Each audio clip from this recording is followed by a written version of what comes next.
Hi, നമുക്കൊരു building construction ചെയ്യണമെന്നുള്ള ഒരു തീരുമാനം നമ്മളെ മനസ്സിലെടുക്കുന്ന ഒരു സമയത്ത് തന്നെ നമുക്ക് ഏറ്റവും ഫസ്റ്റ് വേണ്ട എന്താണെന്ന് വെച്ച് കഴിഞ്ഞാൽ, ചിലർ പറയും പ്ലാനാണെന്ന്. എന്നാൽ ഞാൻ പറയും പ്ലാനിങ്ങോട് കൂടിയിട്ടുള്ള പ്ലാനാണെന്ന്.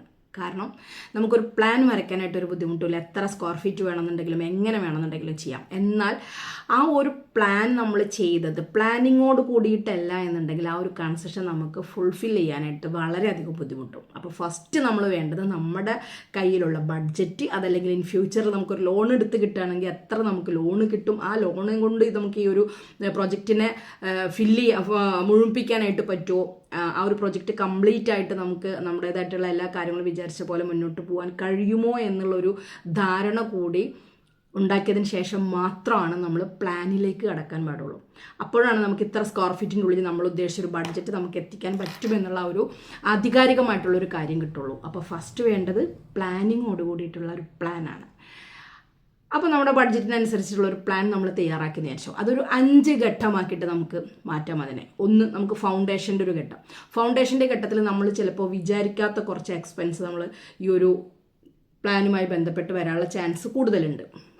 അതായത് നമ്മളിപ്പോൾ ഒരു അൺഈവൻ ആയിട്ടുള്ളൊരു സ്ഥലമാണെന്ന് വെച്ചോ, ഹൈറ്റ് കൂടുതലാക്കിയിട്ട് പല സ്ഥലത്തും നമുക്ക് ഫൗണ്ടേഷൻ ചെയ്യേണ്ടതായിട്ട് വരാറുണ്ട്. റോഡ് ലെവലും അതേപോലെ തന്നെ നിയറസ്റ്റ് ആയിട്ടുള്ള വീട് അല്ലെങ്കിൽ ബിൽഡിങ്ങിനൊക്കെ ആസ്പദമാക്കിയിട്ട് നമ്മൾ നോക്കുന്ന സമയത്ത് നമുക്ക് ഹൈറ്റ് കൂടുതലായിട്ട് ചെയ്യേണ്ടി വരാറുണ്ട്. അതേപോലെ തന്നെ ലൂസ് സോയിൽ ആണെന്നുണ്ടെങ്കിൽ നമുക്ക് അതിനനുസരിച്ചിട്ട് നമ്മൾ കൺസ്ട്രക്ഷനിൽ ഫൗണ്ടേഷന് പില്ലേഴ്സ് കൂടുതലായിട്ട് ചെയ്യേണ്ടി വരും. അതുപോലെ തന്നെ അതിൻ്റെ സ്ട്രക്ചറൽ ഡിസൈനിങ്ങിൽ ചേഞ്ചസ് വരും. അപ്പോൾ നമുക്ക് ഫൗണ്ടേഷനിൽ ഒരു അൺഎക്സ്പെക്റ്റഡ് ആയിട്ടുള്ള ഒരു എക്സ്പെൻസ് കൂടുതൽ വരാനുള്ള ചാൻസസ് ഉണ്ട്. അത് നമ്മുടെ ആധികാരികമായിട്ട് നമുക്കത് പറയണമെന്നുണ്ടെങ്കിൽ നമുക്ക് ആ ഒരു ആസ് പെർ സൈറ്റ് കണ്ടീഷൻ അനുസരിച്ചിട്ട് മാത്രമാണോ നമുക്കത് എത്രയാണ് നമുക്ക് വരിക എന്നുള്ളത് പറയാൻ പറ്റുള്ളൂ. അത് തന്നെ നമ്മൾ സോയിൽ ടെസ്റ്റ് ചെയ്യുന്നുണ്ടെന്നുണ്ടെങ്കിൽ നമുക്ക് ഫസ്റ്റ് ആയിട്ട് അറിയാൻ പറ്റും. അതല്ല നമ്മൾ കുഴിക്കുന്ന സമയത്താണ് നമ്മൾ ലൂസ് ഓയിൽ കാണുന്നത് വെച്ചാൽ അതിനനുസരിച്ച് നമ്മളിപ്പോൾ ഒരു ഇത്ര 2 അടി 3 അടി ചെയ്യണമെന്ന് വിചാരിച്ചാൽ 4 5 6 അടി വരെ നമുക്ക് താഴത്തേക്ക് പോകേണ്ട അവസ്ഥ വരും. പലപ്പോഴും പല സ്ഥലത്ത് നമുക്കതിന് ആ ഒരു സ്ഥലത്തിൻ്റെ ഘടനയ്ക്ക് അനുസരിച്ചിട്ട് പില്ലേഴ്സ് ആഡ് ചെയ്യേണ്ടി വരും. അപ്പോൾ അത്തരം കാര്യങ്ങളൊക്കെ നമുക്ക് അവിടെ ഒരു അൺഎക്സ്പെക്റ്റഡ് എക്സ്പെൻസ് വരുന്നൊരു സിറ്റുവേഷൻ ഉണ്ട്. അപ്പോൾ അതുകൂടി കാൽക്കുലേഷൻ ചെയ്തിട്ട് വേണം വലിയ പ്രൊജക്റ്റുകളിലേക്കൊക്കെ പോകുമ്പോൾ, അതല്ലെങ്കിൽ മിനിമം ചെറിയൊരു പ്രൊജക്റ്റ് ആണെന്നുണ്ടെങ്കിൽ തന്നെ നമുക്ക് അതിനൊരു കാൽക്കുലേഷൻ, ഇപ്പോൾ ഒരു 5 2 3 ലക്ഷം രൂപയുടെ വേരിയേഷൻ ആണെന്നുണ്ടെങ്കിലും ചില ആളുകളെ സംബന്ധിച്ചിടത്തോളം അത് അഫോർഡബിൾ ആവില്ല, അവർക്ക് അത് മുന്നോട്ട് കൊണ്ടുപോകാൻ ബുദ്ധിമുട്ടായിരിക്കും. അപ്പോൾ അതുകൊണ്ട് അത്തരം കാര്യങ്ങൾ കൂടി നമ്മൾ ശ്രദ്ധിക്കേണ്ടതുണ്ട്. പിന്നെ നമ്മൾ അറിയേണ്ട ഒരു കാര്യം, സ്ട്രക്ചറൽ വരെ നമുക്ക് ഏകദേശം എത്ര രൂപ വരും എന്നുള്ളത് അറിയാം. അപ്പോൾ ഒരു പക്ഷേ നമുക്ക് ഫൗണ്ടേഷൻ കഴിഞ്ഞ് ഒരു സ്ട്രക്ചറൽ വർക്ക് നമുക്ക് ചെയ്ത് വാർപ്പ് വരെയുള്ള ഒരു വർക്ക് കഴിഞ്ഞ് നിർത്തി നമുക്കൊരു സെക്കൻഡ് സ്റ്റേജിൽ ഒരു 5 6 മാസം കഴിഞ്ഞിട്ട് അടുത്തൊരു ഫണ്ട് ഉണ്ടാക്കിയതിന് ശേഷം നമുക്ക് ചെയ്യാമെന്നാണെന്നുണ്ടെങ്കിൽ അങ്ങനെ നമുക്കൊന്ന് കാൽക്കുലേഷൻ ചെയ്യാം. അപ്പോൾ സ്ട്രക്ചർ വരെയുള്ള ഒരു എമൗണ്ട് നമ്മളൊരു എസ്റ്റിമേറ്റ് നമുക്ക് എന്തായാലും ഒരു പ്രിപ്പറേഷൻ ചെയ്യുന്നത് ഏറ്റവും ബെറ്റർ ആയിരിക്കും. അടുത്തതാണ് നമ്മളൊരു ഫൈനൽ സ്റ്റേജ്, ഒരു ഫിനിഷിംഗ് ആക്കാനുള്ള, അതായത് ഇൻറ്റീരിയർ ഒന്നും ഇല്ലാത്തൊരു ഫിനിഷിംഗ് സ്റ്റേജ്, പ്ലാസ്റ്ററിങ്ങും പ്ലംബിങ് വയറിങ് അങ്ങനത്തെയുള്ള കാര്യങ്ങളൊക്കെ കഴിച്ച് നമുക്ക് ഫിനിഷ് ആക്കാനുള്ള ഒരു സ്റ്റേജ് വരെയൊക്കെയുള്ള ഒരു ഫണ്ട് നമ്മളെടുത്തുണ്ടെന്നുണ്ടെങ്കിൽ നമുക്ക് അങ്ങനെ ഒരു കാൽക്കുലേഷൻ, ആ ഒരു എസ്റ്റിമേറ്റ് ഇട്ട് ആ ഒരു എമൗണ്ട് വരെയൊക്കെ നമുക്ക് കയ്യിലുണ്ടെന്നുണ്ടെങ്കിൽ അങ്ങനെയും ചെയ്യാനായിട്ട് കഴിയും. അതിനുശേഷം പിന്നെ നമ്മൾ നോക്കേണ്ടതാണ് ഇൻറ്റീരിയർ വർക്ക്. ഇൻറ്റീരിയർ വർക്കുകൾ നമുക്ക് ഏകദേശം എത്ര നമ്മൾക്ക് ഉദ്ദേശിക്കുന്ന തരത്തിലുള്ളൊരു ഇൻറ്റീരിയറിന് എന്തോരം എമൗണ്ട് ചിലവാകും എന്നുള്ളത് നമ്മളന്ന് ആദ്യം അറിഞ്ഞു വെക്കേണ്ടതുണ്ട്.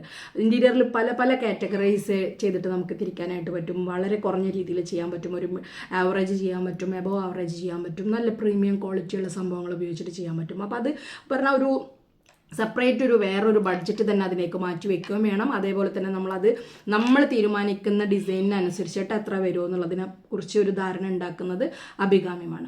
പിന്നെ അതിനുശേഷമാണ് ഇപ്പോൾ നമ്മൾ എന്തായി ഫൗണ്ടേഷൻ്റെ കഴിഞ്ഞു, സ്ട്രക്ചർ കഴിഞ്ഞു, ഏകദേശം ഒരു ഫിനിഷിങ്ങിൻ്റെ വർക്ക് കഴിഞ്ഞു, ഇൻറ്റീരിയർ കഴിഞ്ഞു. അടുത്തതാണ് നമ്മൾ ലാൻഡ്സ്കേപ്പിംഗ്, നമ്മുടെ മിറ്റം കാര്യങ്ങൾ അങ്ങനത്തെയൊക്കെ ചെയ്യുന്നതിന് ഇപ്പോൾ നമുക്ക് കോസ്റ്റ് കൂടുതലായിട്ട് വരുന്ന കുറേ എക്സ്പെൻസീവ് ആയിട്ടുള്ളതുകൊണ്ട് വളരെ ലോ ബഡ്ജറ്റിൽ ചെയ്യാവുന്ന കാര്യങ്ങളുണ്ട്. അപ്പോൾ നമ്മൾ എന്ത് ചെയ്യണം, ലാൻഡ്സ്കേപ്പുമായി ബന്ധപ്പെട്ടുള്ള കാര്യങ്ങൾ ഏകദേശം എത്ര സ്ക്വയർ ഫീറ്റ് വരുന്നുണ്ട്, അത് എത്രയൊക്കെ എമൗണ്ട് വരും എന്നുള്ളതും കൂടി അറിഞ്ഞു വെച്ചതിന് ശേഷം മാത്രമാണ് നമുക്ക് നമ്മുടെ ബഡ്ജറ്റിന് നമുക്ക് കറക്റ്റായിട്ട് ഇത്ര രൂപയ്ക്ക് എത്തും എന്നുള്ളത് പറയാനായിട്ട് പറ്റുള്ളൂ. ഇൻറ്റീരിയറിൽ തന്നെ നമുക്ക് ഫർണിച്ചേഴ്സ് ഇഷ്ടം പോലെ ഉണ്ട്. അതുപോലെ വീട്ടിലേക്ക് ആവശ്യമുള്ള സാധനങ്ങൾ മേടിക്കേണ്ട ഫ്രിഡ്ജ്, AC, വാഷിംഗ് മെഷീൻ, അത്തരം കാര്യങ്ങൾ അത് വേറൊരു ബഡ്ജറ്റ് അവിടെ വേറിരിക്കണം. അപ്പോൾ ഇത്തരം എന്തൊക്കെയാണോ നമ്മൾ ആ ഒരു ബിൽഡിങ്ങിൽ നമുക്ക് അതെല്ലാം ഫിനിഷായി കയറിയിരിക്കാൻ വേണ്ടത് എന്നുള്ളൊരു ലിസ്റ്റ് ഔട്ട് ചെയ്തതിന് ശേഷം അതിൻ്റെ എല്ലാ പ്ലാനിങ്ങും തയ്യാറാക്കിയതിന് ശേഷം വേണം നമ്മൾ പ്ലാൻ ഫൈനൽ ചെയ്യാനെന്നുള്ളതാണ് പറയാനുള്ളത്. അല്ലെങ്കിൽ പല സ്ഥലത്തും കംപ്ലീറ്റ് അല്ലാതെ പല പ്രൊജക്റ്റുകളും നമുക്ക് പാതി വഴിയിൽ കിടക്കുന്നത് കാണുന്നുണ്ട്. അപ്പോൾ അവിടെയൊക്കെ അന്വേഷിക്കുമ്പോൾ ഇത്തരം കാര്യങ്ങളാണ് അതിന് പിന്നിലുള്ളത്.